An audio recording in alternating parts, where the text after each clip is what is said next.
تاریخیں مخصوص ہیں کہ ان تاریخوں کو شادی کرو گے تو برکت ہوگی، اگر ان کے علاوہ کسی اور تاریخ میں شادی کرو گے تو ٹوٹ جائے گا۔ ہمارے ہاں بھی کچھ لوگ کہتے ہیں کہ سفر کے مہینے میں شادی ہو تو شادی کامیاب نہیں ہوتی، اور اگر کامیاب ہو بھی جائے تو اولاد نہیں ہوتی، اولاد ہو بھی جائے تو نیک نہیں ہوتی۔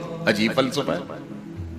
سیدہ فاطمہ تو زہرا رضی اللہ تعالی عنہ کی شادی حضرت سیدنا علی المرتضیٰ رضی اللہ تعالی عنہ سے سفر کے مہینے میں ہوئی۔ مجھے بتاؤ ایسی کامیاب شادی بھی کوئی ہو سکتی ہے، اور ایسا اچھا جوڑا بھی کوئی ہو سکتا ہے؟ اور پھر کہتے ہیں اولاد نہیں ہوتی، حسن حسین اور زینب پیدا ہوئے۔ ایسی اولاد بھی ہو سکتی ہے، اچھا اولاد ہو جائے تو نیک نہیں ہوتی۔ مجھے بتاؤ حسین جیسا نیک کون ہوگا، حسن جیسا نمازی کون ہوگا، اور زینب جیسی پردے دار کون ہوگی؟ تو یہ لوگوں کی اپنی خواہشات ہیں، زبان پہ جو کہہ دیے لوگ وہی مان گئے۔ میں نے دیکھا ہے کہ بعض اوقات لوگ 1 گھنٹے کی تقریر سننے کے بعد بھی پھر بھی کہتے ہیں نہیں اصل ہمارے خاندان میں وہ واقعی منحوس ہے، فرق تو پڑتا ہے۔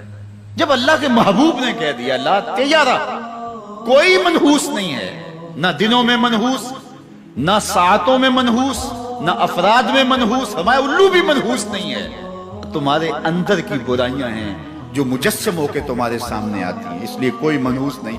ہمارے والدین نے بچپن میں ہی ہمیں یہ باتیں اچھی طرح سے ازبر کروائیں اور ہماری تربیت اصلاح کی کہ ہم الحمدللہ کبھی بھی ذوف التقادی کا شکار نہیں ہوئے۔ تو آپ بھی اپنی اولادوں کی ابھی سے ایسی تربیت کریں کہ ان کا توکل اللہ پر ہو، ان کا توکل اللہ کی بابرکت ذات پہ ہو، اور اسی پہ بھروسہ کرنے والے ہوں۔ جب اس پہ بھروسہ کرنے والے ہوں گے تو زندگی سوکھی گزرے گی، کبھی مشکل آ بھی جائے گی تو پریشانی نہیں ہوگی کہ دیکھیے کبھی خنداں کبھی گریاں، کبھی اللہ کچھ عطا کرتا ہے کبھی کچھ عطا کرتا ہے۔ وہ محمود غزنوی کو بوڑھے لوگ محبوب تھے لیکن سب سے زیادہ محبوب ایاز تھا، تو ایک دن اس نے اس کو خربوزہ دیا تو وہ چٹخارے لے کے کھا رہا تھا۔ بادشاہ نے چکھا تو وہ کڑوا تھا، کہا ایاز یہ تو کڑوا ہے؟ تو کہا کہ حضرت ہاں کڑوا ہے۔ تو کہا کہ تم مزے سے کھا رہے ہو؟ کہا ساری زندگی ساتھ سے میٹھی نعمتیں کھائی ہیں، آج ایک کڑوا مل گیا تو پھینک دوں؟